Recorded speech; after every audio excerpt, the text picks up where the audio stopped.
ছাত্রছাত্রীদের কিছু প্রোগ্রাম আমরা দেখেছি। শিক্ষক মহাশয় অক্লান্ত পরিশ্রম করেছেন, বাচ্চাদের প্রতি মেহনত করেছেন, বাচ্চা খুব ভালো তৈরি হয়েছে আলহামদুলিল্লাহ। শেখাটাই যথেষ্ট নয়, বাচ্চাদেরকে আমল করাতে হবে, সেই জন্য গার্জেনদেরকে সচেতন হতে হবে। জিম্মেদারদের সামনে রেখে দু একটা কথা বলি, দোয়া করে দেবো। হাফেজ মকসুদ সাহেব এখানে থাকবেন, দোয়া হবে, সবাই বসে যায়, যত জিম্মেদার যারা আছে, পরিচালক, খেদমত, সব বসে যায়, মায়েরাও দোয়া নিয়ে যাবে। তো আমাদের যে প্রোগ্রাম আমরা দেখলাম, সকলেই মেহনত আছে। তার মধ্যে বক্তব্য যিনি পরিচালনা করছেন জিম্মেদার জনাব হাফেজ মকসুদ সাহেব, তিনি অক্লান্ত পরিশ্রম করে প্রোগ্রামটাকে সুন্দরভাবে সাজিয়েছেন। আল্লাহ তাবারক তাআলা তাকে আরো মেহনত করার তৌফিক দান করুন, হাফেজ সাহেবের হাতকে আরো মজবুত করুন, তাহলে গ্রামের প্রতিটা বাচ্চা শুদ্ধ কোরআন শিখতে পারবে, দ্বীনের মৌলিক জ্ঞান শিখতে পারবে। সেই জন্য পাশে থাকবো, আমরা সহযোগিতা করব ইনশাআল্লাহ। দ্বিতীয় আবেদন একটা করব, দুনিয়াতে কোর্স 15 বছরের। কত বছরের? 15 বছরের। প্রাইমারি কোর্স শেষ হতে হতেই কিছু বাচ্চা বড় হয়ে গেছে, মেয়েরা। তো বড় মেয়েরা সরাসরি পুরুষ শিক্ষকের কাছে মসজিদে পড়া, এটা ঠিক নয়। তাদের পড়াটা বন্ধ করাও যাবে না। সেই জন্য আমাদেরকে অতি শীঘ্রই একটা মহিলা মক্তব, মা বোনেদের পড়ার ব্যবস্থাপনা করা। মেয়েও পড়বে, তার মাও পড়বে, তার দাদিও পড়বে, এরকম একটা মক্তব খুবই প্রয়োজন। কারণ মেয়েরা যদি দিনদার হয়ে যায়, পুরো পরিবার দিনদার হয়ে যাবে, আর তাদের ঔরসে নেক্সট সন্তান বড় বড় আল্লাহ আল্লাহ তৈরি হবে। সেই জন্য আপনাদের সকলকে, হাফেজ মকসুদ সাহেবকে আমি আবেদন করব যেন 2026-এ আজকে এই আজাইব করেন যে আগামী নেক্সট আমরা একটা মহিলা মক্তব করবো ইনশাআল্লাহ। কি বলছেন এই ব্যাপারে আপনাদের চিন্তা ভাবনা কি? ইনশাআল্লাহ এটা অত্যন্ত জরুরি। মহিলা টিচার কোথায় পাবেন? যদি এলাকায় কোনো আলেমা থাকে আমরা ট্রেনিং করিয়ে দেবো। তা না হলে মাধ্যমিক উচ্চ মাধ্যমিক পাস মেয়েদের জন্য 2 বছরের ট্রেনিং হয়। 2 বছরের কোর্স দিনিয়াত মুআল্লিমা কলেজ খোলা হয়েছে, মেন ব্রাঞ্চ হাওড়া, অনাবাসিক ব্রাঞ্চ চলছে কাটোয়ায়। এখান থেকে মেয়েরা যদি যাতায়াত করে পড়ে 2 বছর কন্টিনিউ, ইনশাআল্লাহ সে বিভিন্ন মক্তবে, মিশনে অনেক চাহিদা আছে। আলামিন মিশনে আমরা টিচার দিতে পারছি না দিনিয়াত পড়ানোর জন্য, বড় বড় মিশনে আমরা টিচার দিতে পারছি না।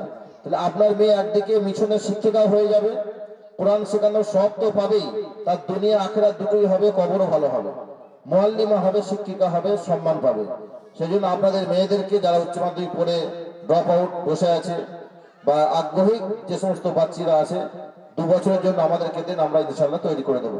যদি মনে করেন এখান থেকে কাটোয়া প্রতিদিন মেয়ে ছেলে যাতায়াতের অসুবিধা, তাহলে আপনারা আবাসিকভাবে হাওড়াতে ভর্তি করতে পারেন। ঈদের পরে তাদের অ্যাডমিশন শুরু হবে ইনশাআল্লাহ। যে সমস্ত বাড়ির বৌমা আছেন মাধ্যমিক পাস, তাদের সংসার ছেড়ে দিনিয়াত মুআল্লিমা কলেজে পড়তে যাওয়া সম্ভব নয়, আর মসজিদে তো যাওয়া যাবেই না, তাদের জন্য দিনিয়াত অনলাইন কোর্স আছে। আমরা ফোনটা বিভিন্ন কাজে ব্যবহার করি, ফেসবুক, হোয়াটসঅ্যাপ, ইউটিউব চালাই সব কিছু। তো আমরা যদি দিনই কাজে লাগাই, ইবাদত হবে, দিন শিক্ষা হবে। সেই জন্য জিওসির 1 জানুয়ারি থেকে আমাদের দিনিয়াত অনলাইন কোর্সের ক্লাস 1 জানুয়ারি থেকে শুরু হবে। এখন অ্যাডমিশন চলছে, সেখানেও টপার আপারা যারা ট্রেনিং প্রাপ্ত মহিলা টিচার দ্বারাই পড়ানো হয় মেয়েদেরকে, এবং সেখানে প্রত্যেক দিন 1.5 ঘন্টা করে ক্লাস হয়। সন্ধ্যের পর 18 মাস 1.5 বছর ক্লাস হয়। কমসে কম সে নিজে শিখতে পারবে এবং দিন সম্পর্কে জানতে পারবে। যদি খুব ভালো মেহনত করে, পরবর্তীতে আমরা ইন্টারভিউ নিয়ে যদি বুঝতে পারি যে হ্যাঁ খুব ভালো তৈরি হয়েছে, তাহলে তাদেরকে ট্রেনিং এর মাধ্যমে আগামী দিনে ট্রেনিং করে তারাও শিক্ষিকা হতে পারে, ট্রেনার হতে পারে, বা বিভিন্ন মিশনে পড়াতে পারে, সেটা পরবর্তী ব্যাপার। কমসে কম নিজে শেখার জন্য অত্যন্ত জরুরি জিওসি দিনিয়াত অনলাইন কোর্স। আগ্রহী কোনো মহিলা যদি থাকেন যারা মাধ্যমিক পাস করে আছেন, বাড়িতে আছেন, তো তাদের জন্য দিনিয়াত অনলাইন কোর্সে ভর্তির জন্য এখনই হাফেজ মকসুদ সাহেবের সঙ্গে যোগাযোগ করবেন, তার মাধ্যমে উনি আমাদের সঙ্গে যোগাযোগ করিয়ে দেবেন বা সরাসরি ফোন করতে পারেন। তো আমরা যদি দিনিয়াত মুআল্লিমা কলেজ অথবা দিনিয়াত অনলাইন কোর্স বা মহিলা মক্তব মসজিদের মক্তব যেমন করি হোক, দিন আমাকে শিখতে হবে, শুদ্ধ কোরআন শিখতে হবে। তার জন্য আমাকে সচেষ্ট হতে হবে, মেহনত করতে হবে। জিম্মেদারদের সঙ্গে আমরা যোগাযোগ রাখবো ইনশাল্লাহ। মক্তব ছুটি আছে, আগামী দিনে বাচ্চাদের পাবন্দির সঙ্গে মক্তবে পাঠাবো, কামাই করাবো না একদম। আর যা কিছু শিখছে যেন আমল করে, বাড়িটা যেন পরিপূর্ণ দিনই পরিবেশ হয়, সে ব্যাপারে আমরা খুব সচেতন হব। বাচ্চাদের মোবাইল থেকে দূরে রাখবো। মাগরিবের পর বাচ্চারা এদিক ওদিক ঘোরাফেরা করবে না, বরং পড়াশোনায় ব্যস্ত থাকবে। আর তার মাও বাইরে কোথাও ফোন করবে না, বরং ফোন অন্য ঘরে থাকবে। পড়ার রুমে বাচ্চার সঙ্গে মাও থাকবে। যদি পড়াতে পারে ভালো, যদি না পড়াতে পারে কমসে কম মা বই খুলে বসে থাকবে, মোবাইল কাজে থাকবে না পড়ার সময়। এটা আমরা খুব খেয়াল রাখবো, সচেতনতা থাকবে ইনশাল্লাহ। বাচ্চারা 7 বছর বয়স হলে নামাজের আদেশ করা। মায়েদেরকে অনুরোধ, বাচ্চাকে নামাজ পড়িয়ে অতি অবশ্যই তার আমল চাটে দাগ দিয়ে দেবেন। এটা আপনাদের জন্য অত্যন্ত জরুরি, বাচ্চার নামাজের নিগরানি করা, সমস্ত কিছু নিগরানি করা। আল্লাহ তাবারক তাআলা আমাদের সকলকে কবুল করুন, আজকের এই প্রোগ্রামকে কবুল করুন, এবং যে সমস্ত জিম্মেদারগণ হাফেজ মকসুদ সাহেবের সঙ্গে যারা সাথ দিয়েছেন সকলকে আল্লাহ তাবারক তাআলা উত্তম আজর সব বদলা দান করুন। সকল বলুন আমিন। আমরা হাত তুলে দোয়া করে নিই। আল্লাহুম্মা সাল্লি আলা। একজন মা শরীফা বিবি, পূর্ব বড়াই বাড়ি, তার ছেলে শরীয়ত শেখ আজ 7 বছর হারিয়ে গিয়েছে। তার মায়ের বুকটা বেদনায় কাতর হয়ে আছে। আমাদের মক্তবের এই অনুষ্ঠান, সেই অনুষ্ঠানে তিনি এসেছেন এবং মক্তবকে 100টা টাকা দিয়ে উনি দোয়া চেয়েছেন। আশা করা যায় আমাদের এই মক্তবের এই কচিকাচার বাচ্চাদের মুখ পানে তাকিয়ে আল্লাহ তাআলা হয়তো তার কোলের সন্তানকে তার কোলে ফিরিয়ে দেবেন। সেই সাথে আমার শাহিদ কাকা আমাদের শিক্ষকের পড়াশোনায় খুশি হওয়ার কারণে 200টা টাকা হাদিয়া করছে আমাদের শিক্ষক মৌলানা ইলিয়াস সাহেবকে। দিয়ে এরপরে দোয়া হয়ে যাচ্ছে। আমি কমিটির ছেলেদেরকে অনুরোধ করব, আপনারা সবাই সারাদিন অক্লান্ত পরিশ্রম করেছেন, সকাল থেকে নিয়ে এতক্ষণ পর্যন্ত নিজে না খেয়ে কোমরে গামছা বেঁধে যেভাবে পরিশ্রম করেছেন, আপনারা শেষে এখানে আসুন, দোয়া নিয়ে যান। আপনাদের সকলের জন্য দোয়া হবে। আপনাদের পরিশ্রম যেন আল্লাহ তাআলা কবুল করেন। আল্লাহ তাআলা আমাদের সমস্ত কিছুকে যদি কবুল না করেন তাহলে সব বেকার হয়ে যাবে ভাই। এই জন্য আমরা চাই আমাদের প্রত্যেকটা বাচ্চাকে, প্রত্যেকটা বাচ্চার গার্জেনকে এবং আমাদের মধ্যবঙ্গ দিনিয়াত সেন্টারের যিনি মহাপরিচালক, প্রধান জিম্মাদার, তিনি যেভাবে করে আমাদেরকে গাইডলাইন দিলেন যে মহিলাদের জন্য দ্বীনি পরিবেশ তৈরি করার জন্য মহিলা শিক্ষিকা দ্বারা বাড়িতে মেয়ে, বড় মেয়ে, বৌমা, নানি, দাদি যারাই থাকবে সকলকে যাতে করে দ্বীনি শিক্ষায় শিক্ষিত করা যায়, মহিলাদেরকে মহিলা শিক্ষিকা দ্বারায়, তার জন্য একটা মক্তব করার চিন্তা ভাবনা আমরা আগামীতে ইনশাআল্লাহ নেব। তারপরে অনলাইনে ক্লাসের সুযোগ আছে। মোবাইলটা বিভিন্নভাবে মানুষ ব্যবহার করে, সেই মোবাইলের মাধ্যমে আপনি বাড়িতে বসে বসে 1 ঘন্টা অনলাইনের মাধ্যমে আপনি আপনার কোরআন ঠিক করে নিতে পারবেন। তাশাহুদ, দরুদ শরীফ, দোয়া মাসুরা, নামাজ, কালাম সব কিছু ঠিক করে যদি দুনিয়া থেকে আমরা কবরে না যাই, তাহলে কবরে গিয়ে আমাদের এই মানব জীবন বৃথা হয়ে যাবে ভাই।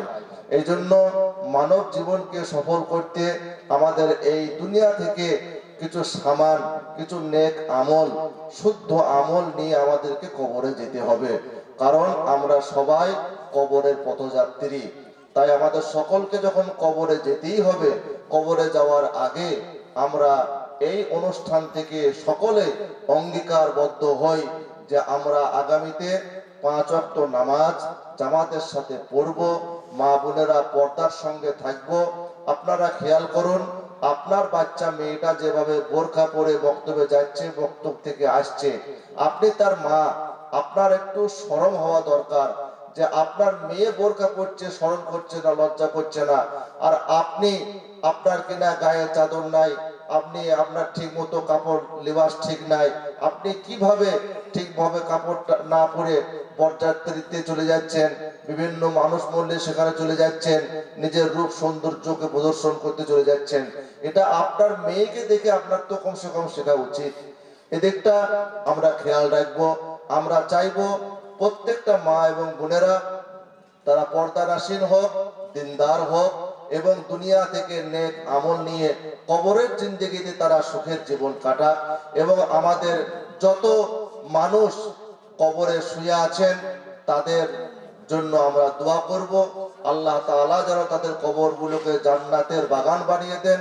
সেই জন্য আমাদের হযরত মাওলানা আসিম সাহেব, তিনি নজির মল্লিক সাহেব শিক্ষককে খুশি হয়ে উনি 400 টাকা দিয়েছে মৌলানা ইলিয়াস সাহেবকে, ইলিয়াস সাহেবের জন্য। নজির মল্লিক সাহেব মৌলানা ইলিয়াস সাহেবের উপরে সন্তুষ্ট হয়ে ওনার নাতিও পড়ে, তাই উনি 400 টাকা হাদিয়া করেছে। জি, দোয়া করে দিন। اللهم انت السلام ومنك السلام تبارك يا ذا الجلال والاكرام. اللهم اعني على ذكرك وشكرك وحسن عبادتك. ربنا آتنا في الدنيا حسنه وفي الاخره حسنه وقنا عذاب النار وادخلنا الجنه مع الابرار يا عزيز يا غفار يا رب العالمين. ربنا ظلمنا أنفسنا وإن لم تغفر لنا وترحمنا لنكونن من الخاسرين. ربنا هب لنا من أزواجنا وذريتنا قرة أعين واجعلنا للمتقين إماما. يا حي يا قيوم برحمتك نستغيث. يا أحد الصمد الذي لم يلد ولم يولد ولم يكن له كفوا أحد. اللهم اغفر لهم وارحمهم. اللهم أجرنا من النار. اللهم احفظنا من كل بلاء الدنيا وعذاب الآخرة. لا إله إلا الله الحليم الكريم. سبحان الله رب العرش العظيم والحمد لله رب العالمين. أسألك موجبات رحمتك وعزائم مغفرتك والغنيمة من كل بر وسلامة من كل إثم. لا تدع لنا ذنبا إلا غفرته ولا هما إلا فرجته وحاجة هي لك رضا قضيتها يا أرحم الراحمين يا أكرم الأكرمين. يا الله আল্লাহর পূর্বে আমাদের সকলের সমস্ত গুনাহকে ক্ষমা করে দাও। হে আল্লাহ সারা বিশ্বের উম্মতি মুহাম্মাদীকে মাগফিরাত করে দাও। হে আল্লাহ আমাদের গুনাহগুলোকে নেকির দ্বারা পরিবর্তন করে দাও। হে আল্লাহ আগামী জীবনে চলার পথে সমস্ত গুনাহ থেকে হেফাজত করো। হে আল্লাহ শত্রুতা থেকে, হিংসুকের হিংসা থেকে, জালিমের জুলুম থেকে, বদনজর থেকে, শয়তানের ধোঁকা থেকে, নফসের খায়েশাত থেকে হেফাজত করো মাওলা। ইয়া রাব্বাল রাহিমিন ইয়া আকরামাল আকরামিন আমাদের সকলকে হেদায়েত দান করো। সারা বিশ্বের উম্মতি মুহাম্মাদীকে হেদায়েত দান করো। হেদায়েতের হাওয়াকে তুমি আম করে দাও মাওলা। ইয়া রাব্বাল আলামিন আজকের প্রোগ্রামকে তুমি কবুল করে নাও। এই সমস্ত বাচ্চাদেরকে তুমি কবুল করে নাও। ইয়া আল্লাহ জিম্মেদার শিক্ষক, ছাত্র, গার্জিয়ান সকলকে ইখলাসের সঙ্গে কাজ করতে তুমি তৌফিক দান করো। ইয়া আল্লাহ রিয়া তাকাব্বুর অহংকার থেকে তুমি হেফাজত করো মাওলা। এই মহল্লার প্রতিটা ঘরে ঘরে তালিম তালুম তাসবিহ পাবনকে জিন্দা করে দাও। হর হর ঘরকে মাদ্রাসা মসজিদ মুক্ত খানকে ইস্তেমার ময়দান বানিয়ে দাও। হে আল্লাহ প্রতিটা মানফাত পুরুষ নারীকে শুদ্ধ কোরআন শিখা এবং দ্বীনের মৌলিক জ্ঞান শিখে তার প্রতি আমল করা তুমি তৌফিক দান করো মাওলা। ইয়া রাব্বাল আলামিন ইয়া আকরামাল আকরামিন আমাদের আনালা নসলের হেফাজত করো, ঈমানের হেফাজত করো, ইলমের হেফাজত করো মাওলা। ইলমে নাফে দান করো মাওলা। অপকারী জ্ঞান থেকে তুমি হেফাজত করো। ইয়া রাব্বাল আলামিন ইয়া আকরামাল আকরামিন আমাদের সন্তানদের ব্রেনকে তুমি খুলে দাও মাওলা। দিমাগ বুদ্ধিকে আরো বাড়িয়ে দাও মাওলা। হে আল্লাহ সমস্ত বালা বালা ক্ষয়ক্ষতি থেকে তুমি হেফাজত করো মাওলা। প্রত্যেকে মা বোনকে পর্দার সঙ্গে থাকার তুমি তৌফিক দান করো মাওলা। সকলকে পাঁচ ওয়াক্ত নামাজ পাবন্দির সঙ্গে পড়ার তুমি তৌফিক দান করো মাওলা। ইয়া রাব্বাল আলামিন এক মা দোয়ার জন্য বলেছেন, তার সন্তানকে খুঁজে পাচ্ছে না বাইরে কারীম। হে আল্লাহ তার সন্তানকে দাও, তার কোলে তুমি ফিরিয়ে দাও মাওলা। ইয়া রাব্বাল আলামিন ইয়া আকরামাল আকরামিন আমাদের মধ্যে যারা দোয়ার জন্য বলেছেন, দোয়ার আশা রাখেন, দোয়ার হত্যার প্রত্যেকের নেক জায়েজ মাকাসাদ কি পুরা করে দাও মাওলা। এই মহল্লায় যারা মরহুমিন হয়ে গেছেন, কবরস্থ হয়ে গেছেন, আমাদের সন্তানরা মুক্তবে অনেক নেকি সব অর্জন করেছে মাওলা। পরিপূর্ণ সব তাদের আত্মার শান্তির কামনা করছি বলে কারীম। তাদের আত্মার সবকে পৌঁছে দিয়ে তাদের কবরকে প্রশস্ত করে দাও, জান্নাতের বাগিচা বানিয়ে দাও মাওলা। হে আল্লাহ আমাদের সকলকে তুমি ক্ষমা করে দাও মাওলা। ইয়া রাব্বাল আলামিন ইয়া আকরামাল আকরামিন যারা কন্যাদায়গ্রস্ত তাদের সৎ পাত্রের ব্যবস্থা করে দাও। যারা ঋণগ্রস্ত তাদের ঋণ পরিশোধ করার তুমি তৌফিক দান করো মাওলা, যারা বেকার তাদের হালাল রুজি উপার্জনের তৌফিক দান করো মাওলা। ইয়া রাব্বাল আলামিন, ইয়া আকরামুল আকরামিন, আমাদের অস্ত্রহীন বেদনাহীন দোয়াকে প্যারা হাবিব সাল্লাল্লাহু আলাইহি ওয়াসাল্লাম রাসূলের কবুল করে নাও।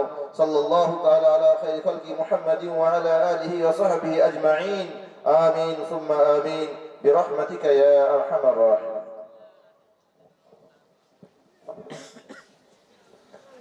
আজকের অনুষ্ঠান এখানে সমাপ্ত ঘোষণা করা হলো। আসসালামু আলাইকুম।